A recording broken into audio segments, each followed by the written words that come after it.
দেখো আজ সকালে কলোনিতে খাবার দিতে এসে দেখি ভোগ আটটা কাউন দানা রয়েছে কিন্তু গমটা নেই।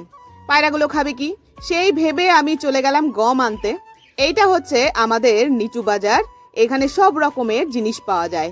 এখানে কাকুকে বললাম আমাকে 1 কেজি গম দিতে, কাকু উঠে গেলেন। আর এই সাইডে দেখো সমস্ত রকমের পাখির খাবার, পায়রার খাবার সাজানো রয়েছে। আমি অল্প করেই কটা গম নিলাম, তার কারণ সামনে সপ্তাহে আমি বিননগর হাটে যাব, সেইখান থেকে অল্প দামে অনেক কিছু কিনে আনতে পারবো। এইবার গম নিয়ে ফিরে এসে ভাবলাম কি একটা মিক্স খাবার বানাই, সবকিছু অল্প অল্প আছে।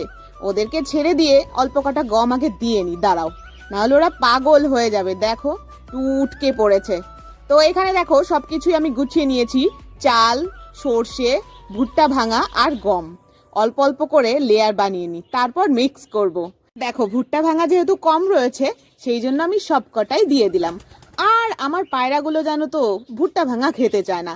তারপরে বাকি কয়েক মুঠ গম দিলাম, তারপর ঝাঁকানি ঝাঁকানি। তো ফাইনালি দেখো আমার মিক্স খাবার রেডি। ভাই লোক সবাই ভালো থেকো, সুস্থ থেকো, রাধে রাধে।